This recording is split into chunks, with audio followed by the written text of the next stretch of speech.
Good morning student. Srishti Hindi Pathshala कक्षा 5। चलिए lesson number 11 पढ़ते हैं।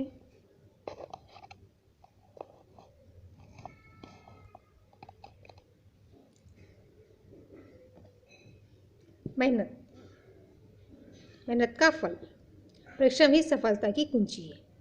आओ पढ़े। ठीक है। अनुराग नाम का एक विद्यार्थी था।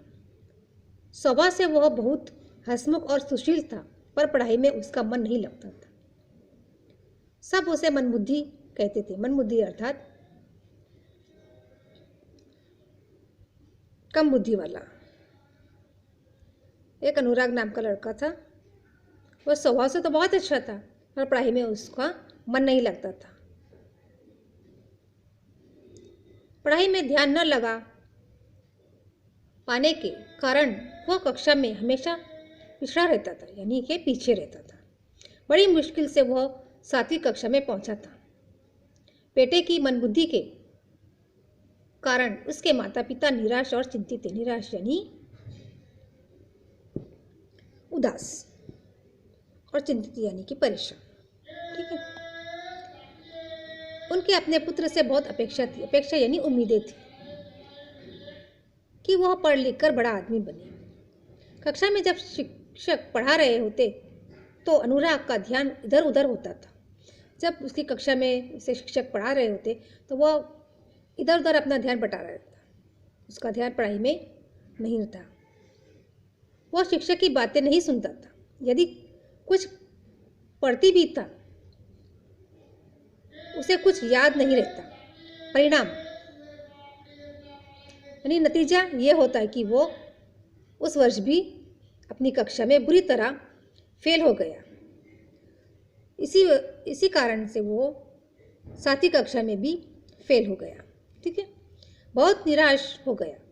इस सफलता से निराश होकर वह गांव से बाहर जंगल में चल पड़ा। जब वो निराश हो गया तो वो जंगल की ओर चल पड़ा। चलते चलते वो बहुत थक गया। उसे बहुत प्यास लगी।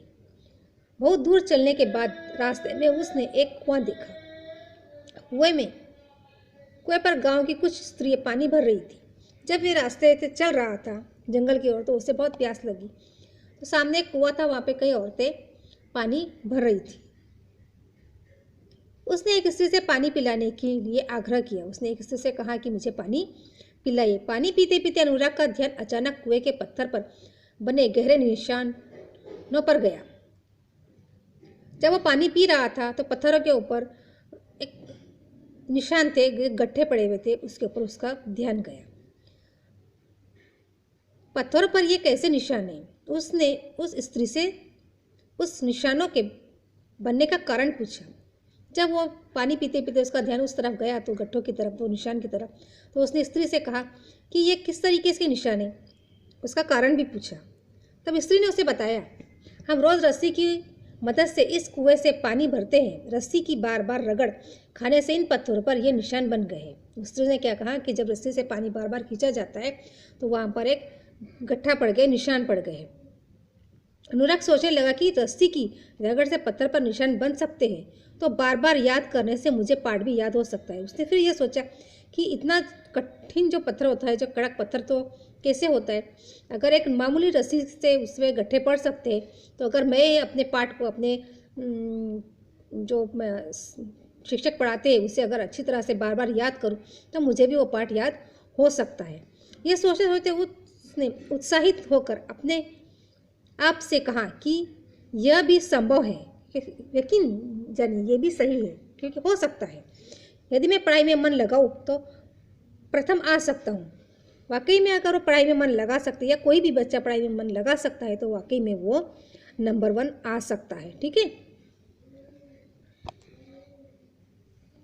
यह बोध होते ही, बोध यानी कि उसे समझ होते ही घर की ओर दौड़ चला और घर आते ही खुशी से माता पिता से लिपट गया। जैसे ही उसे इस बात का बोध हुआ, उसे ये बात समझ में आ गई कि वो भी नंबर अव्वल आ सकता है, तो वो खुशी खुशी अपने माता पिता से लिपट गया।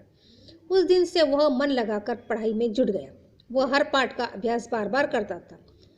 उसने फिर कभी असफलता का मुंह नहीं देखा। उसने फिर अपने ध्यान में ये बात बिठा ली कि मैं अब अव्वल नंबर आऊँगा और पढ़ाई में अच्छे से ध्यान रखूँगा। तब से उसने असफलता का मुंह नहीं देखा। उसने ऊंची शिक्षा प्राप्त की और एक दिन उसकी गिनती बड़े विद्वानों में होने लगी। ठीक है, वो जब बड़ा हो गया तो उसकी गिनती किसमें लगी? बड़े लोगों में होने लगी। करत करत अभ्यास के जड़मती हो सुजान, रस्सी आवत जावत ते सिल पर परत निशान। इसका मतलब ये है कि हम लोग बार बार अभ्यास करने से हमारा जो जड़ है दिमाग, वो भी क्या हो सकता है? सही हो सकता है। जबकि एक रस्सी की वजह से सिल यानी कि पत्थर के ऊपर निशान पड़ सकते हैं, तो हम बार बार अभ्यास करने से सफल क्यों नहीं हो सकते? ठीक है, लगन और मेहनत से असंभव काम भी संभव हो सकता है, बराबर ना? अगर हम लोग बार बार अभ्यास करें, बार बार लगन से कोई काम करें, तो हम लोग सफलता की सीढ़ी अवश्य चढ़ सकते हैं। ठीक है।